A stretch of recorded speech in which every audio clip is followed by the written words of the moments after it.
The Vikings have been getting it wrong in Hollywood for decades. And what if I told you that everything you thought you knew about Viking men, women, and relationships was based on Victorian fantasies and modern assumptions rather than historical reality? Picture this, a society where women could divorce their husbands for showing too much chest hair, where men practiced magic. That was considered unmanly, where same-sex relationships existed in complex ways, and where gender roles were far more fluid than the rigid warrior culture stereotype suggests. This isn't your History Channel Vikings. This is the real messy, complicated and fascinating world of Norse, gender and sexuality that archaeologists and historians have been uncovering through grave sites, law codes and sagas that somehow survived 1,000 years. When we talk about Viking social structure, we need to throw out the image of brutish men dragging women by their hair, because Viking Age society from roughly 793 to 1066 C was incredibly sophisticated with layers of complexity that would make modern sociologists jealous. The Norse world stretched from Iceland to Russia, from Greenland to the Mediterranean, and each region had its own flavors of social organization,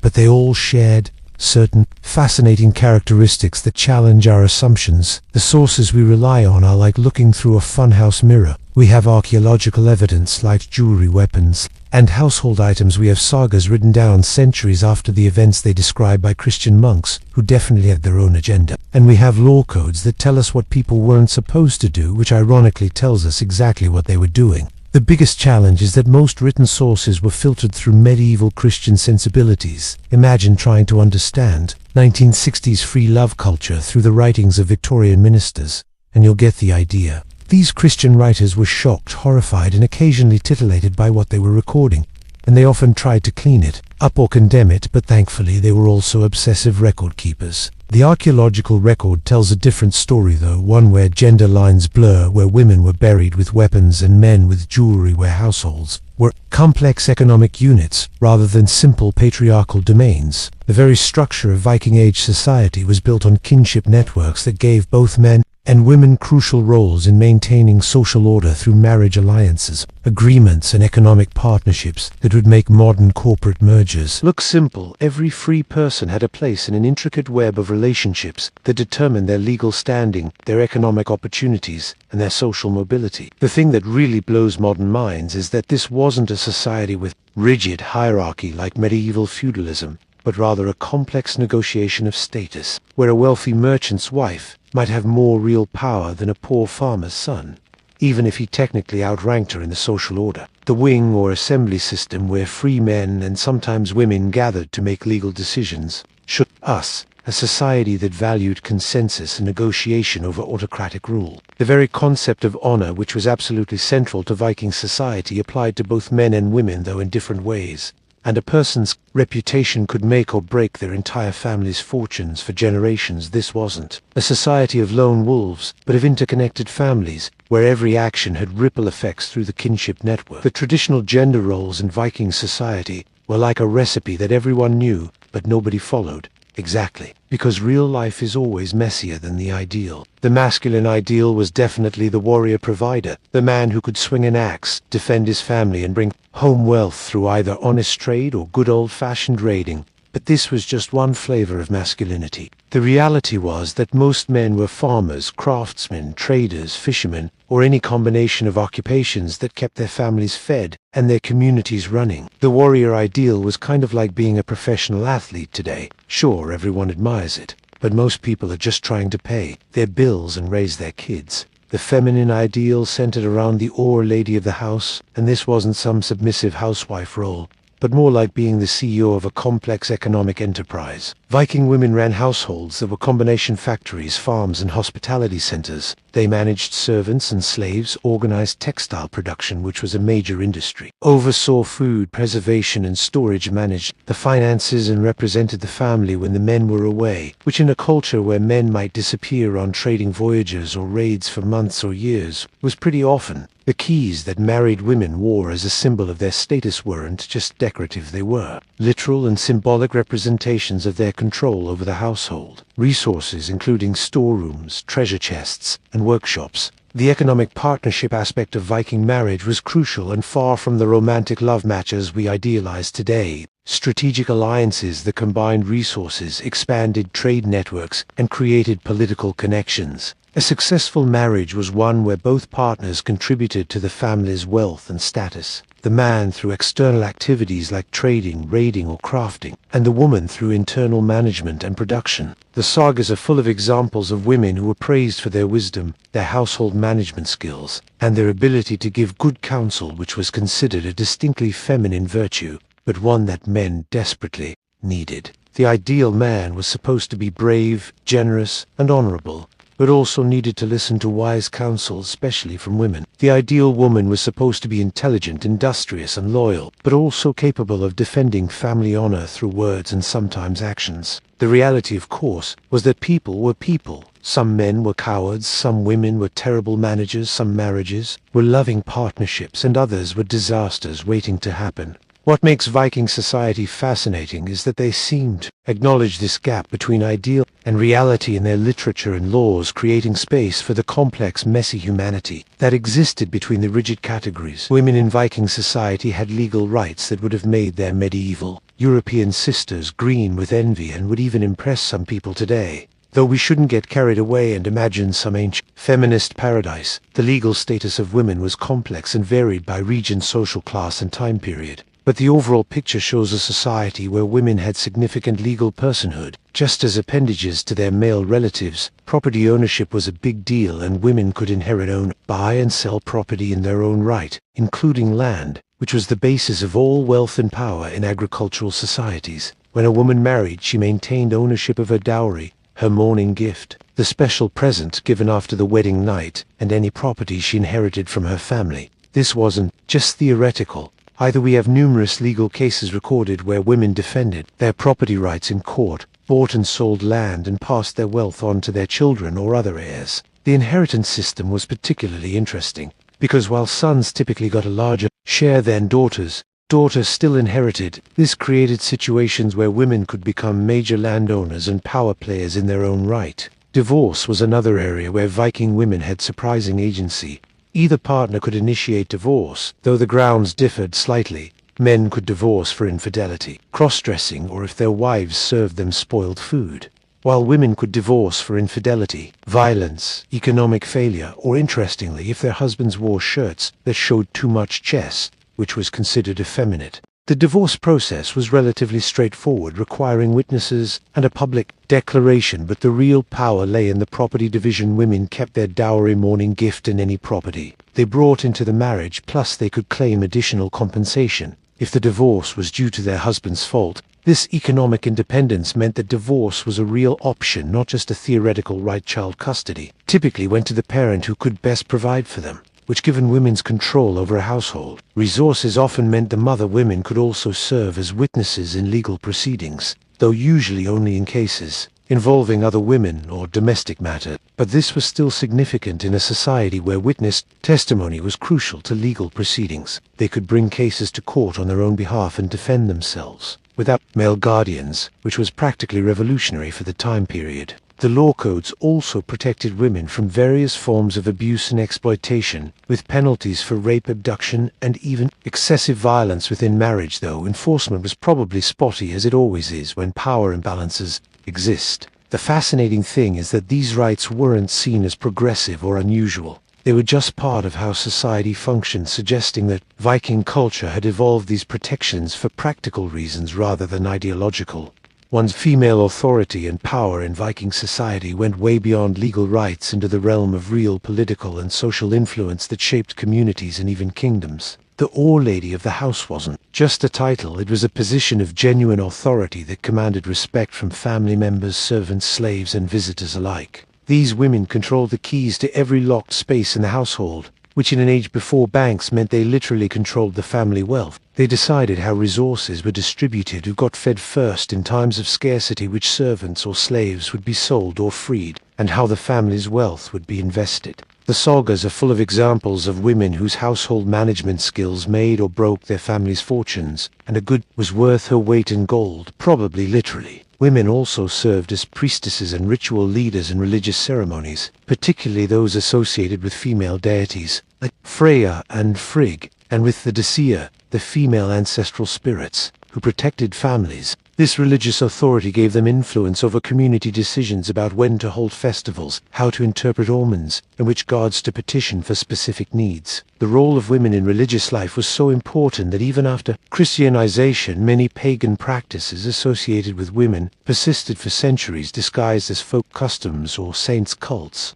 Female rulers and regents appear throughout the historical record, though often their stories are frustratingly fragmentary. We have Aud the Deep-Minded, who led a colonization expedition to Iceland and distributed land to her followers like any male chieftain would have done. Thyra of Denmark, who supposedly ruled while her husband was away and built the Dannevirke fortifications. We have numerous examples of queens who ruled as regents for their young sons and who continued to exercise power even after their sons came of age. The saga literature presents powerful women like good Ovistortia, who orchestrated complex political machinations, or Freytisa, who led her own expedition to Vinland and allegedly murdered her rivals. These literary examples, while possibly exaggerated, reflect a cultural understanding that women could and did exercise significant power. The thing that really stands out is how matter-of-fact the sources are about female authority. They don't present it as unusual or remarkable when a woman takes charge in a crisis, manages complex political negotiations, or leads religious ceremonies. This suggests that female authority was common enough to be unremarkable, which is perhaps the strongest evidence for its reality. The intersection of formal and informal power is crucial here. A woman might not hold an official title, but if she controlled the household, resources, had the ear of powerful men, and commanded respect through her wisdom and management skills, she could be one of the most powerful people in her community. The sagas often show women as the power behind the throne, giving counsel that shapes major decisions, and sometimes openly directing events from behind the scenes. This wasn't seen as manipulation or unseemly ambition, but as women fulfilling their proper role as wise counselors and protectors of family interests. The whole warrior women thing has become one of the most heated debates in Viking studies, and it's a perfect example of how modern politics and ancient history collide in spectacular fashion. The archaeological evidence keeps throwing curveballs that challenge both the traditional boys-only warrior club narrative and the modern fantasy of Viking warrior princesses everywhere. The Birka warrior grave, discovered in the 1870s and assumed to be male for over a century until DNA analysis in 2017 revealed the skeleton was biologically female, has become ground zero for this debate. This person was buried with a full set of weapons to horses in a strategy game, suggesting high military status, but the revelation of their biological sex sparked fierce arguments about whether weapons automatically equal warrior, whether this was a unique case or part of a pattern, and whether we're imposing modern assumptions either way. The controversy reveals more about modern anxieties around gender than it does about Viking Age realities, but it also opens up fascinating questions about how we interpret evidence. Several other graves have been re-examined and found to contain female skeletons with weapons, though not all weapon graves. Equal warriors as weapons had symbolic, religious, and status meanings beyond just fighting. The literary evidence for shield maidens is extensive but problematic because it appears in sources written centuries after the Viking Age, often with clear literary or political agendas. The sagas mention women taking up weapons in specific circumstances, usually to defend their homes when their men are absent or dead, or to avenge family members, which suggests that while women fighting wasn't the norm, it wasn't considered impossible or unnatural either.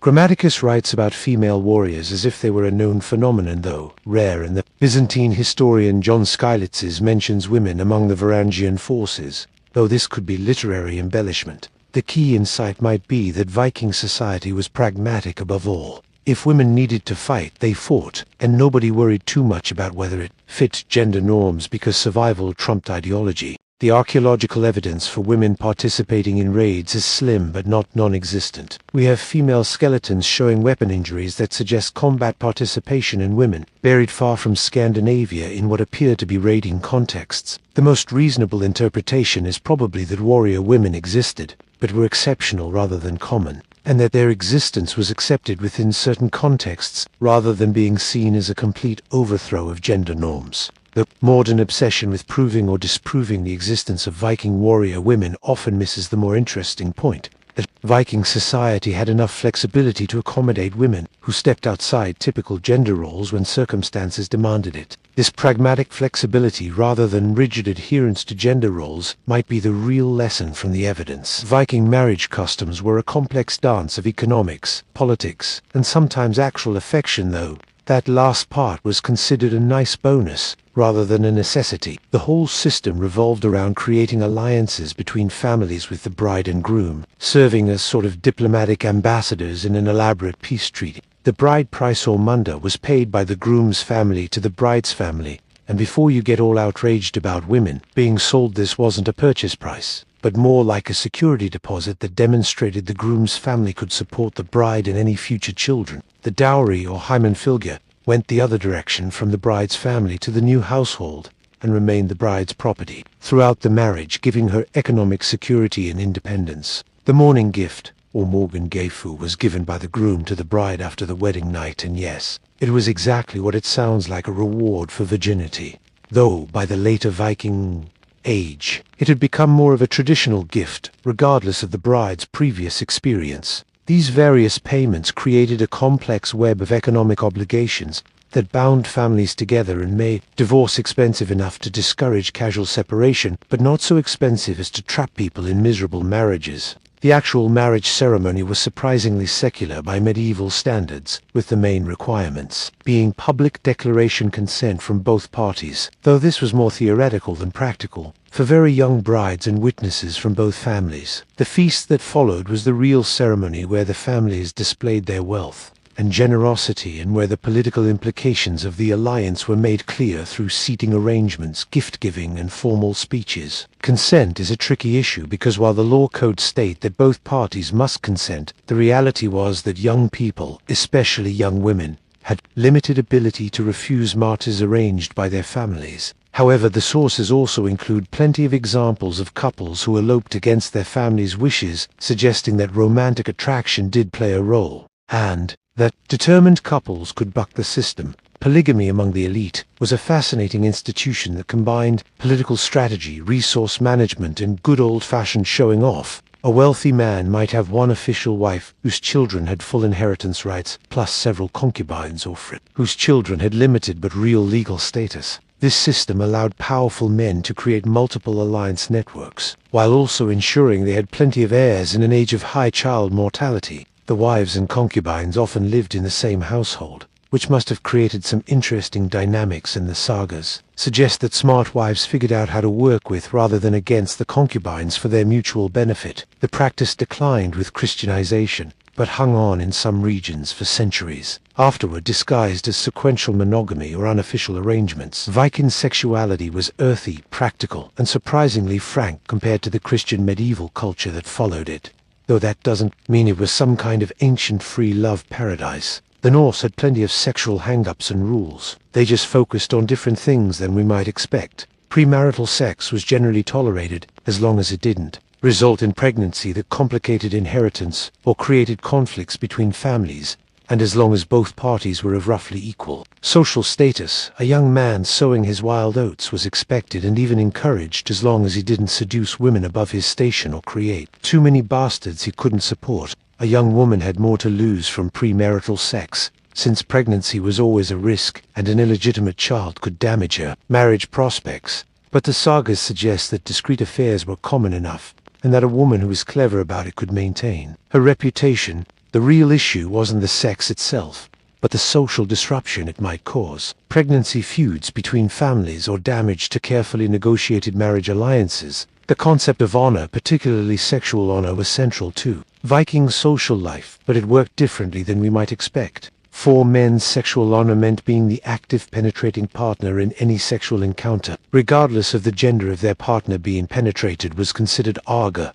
or unmanly, and was one of the worst insults you could level at a man. For women, sexual honor meant being selective about partners and discreet about affairs, rather than being completely chaste. A woman who had many lovers was criticized not for the sex itself, but for being indiscriminate, or for flaunting her affairs in ways that embarrassed her family. The law codes are full of sexual insults that could spark legal cases or blood feuds. Calling a man arga, or saying he had been penetrated, could result in full outlawry. while accusing a woman of sexual misconduct required proof or severe penalties. This created a culture where sexual reputation was carefully guarded, but also where everyone knew that private behavior often differed from public presentation. The sagas include surprisingly frank discussions of sexual desire, sexual problems, and sexual negotiations between couples, suggesting that sex was seen as a normal part of human life that could be discussed without too much embarrassment, at least in certain contexts. The intersection of sex and magic is particularly interesting, as certain forms of magic, particularly cider, associated with sexual receptiveness and gender fluidity, which added another layer to the complex web of sexual honor and shame.